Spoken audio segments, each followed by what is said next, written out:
Hi, welcome to the Factorologist. Few periods in American history have been more romanticized than the era of the Wild West.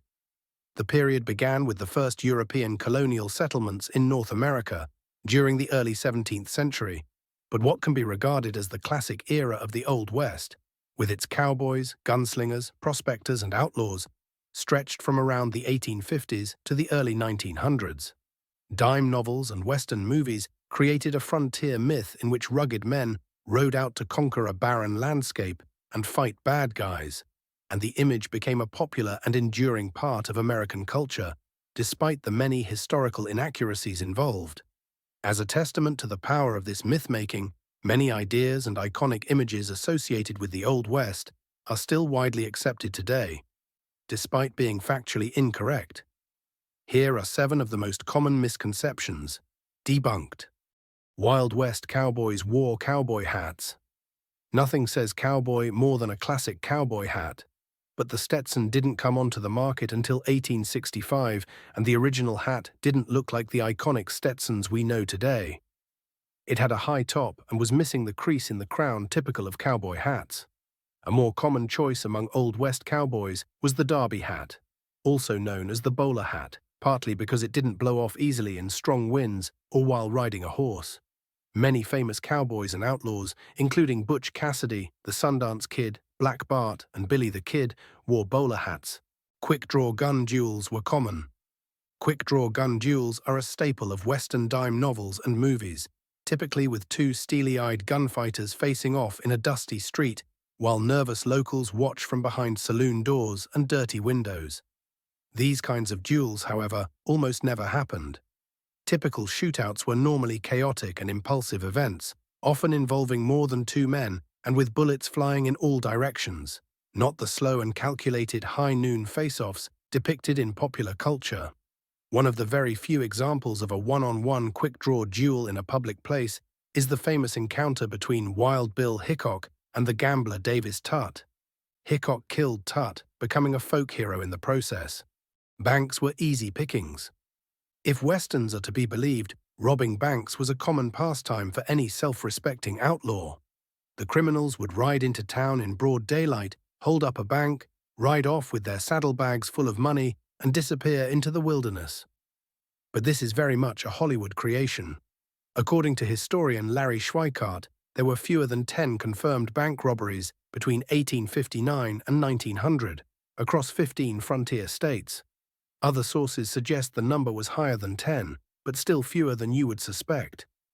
As Schweikart wrote, there are more bank robberies in modern-day Dayton, Ohio, in a year than there were in the entire Old West in a decade, perhaps in the entire frontier period.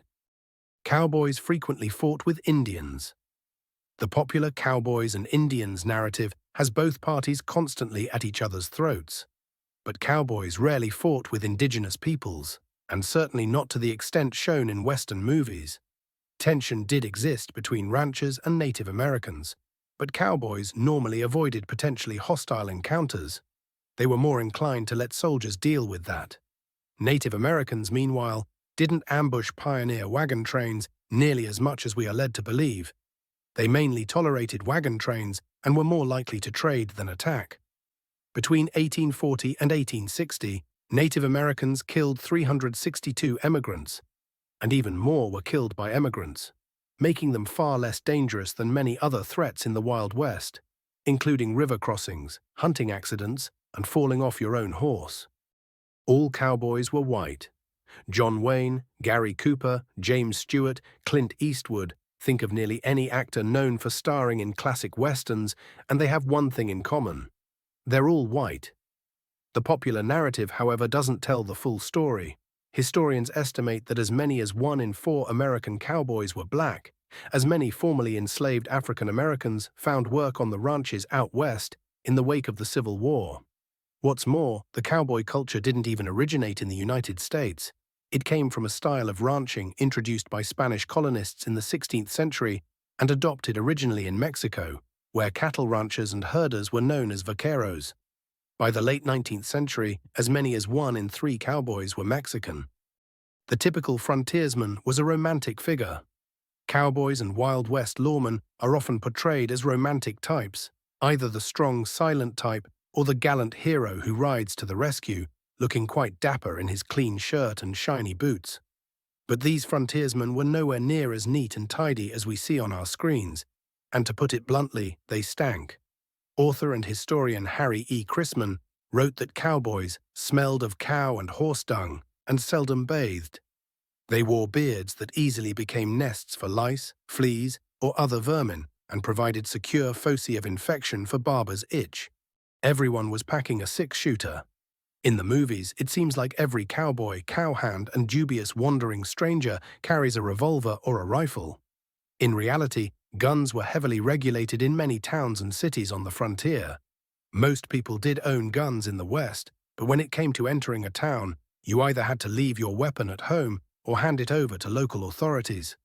Dodge City, a famously wild frontier town in Kansas, had a large sign in the middle of town reading, "The carrying of firearms strictly prohibited."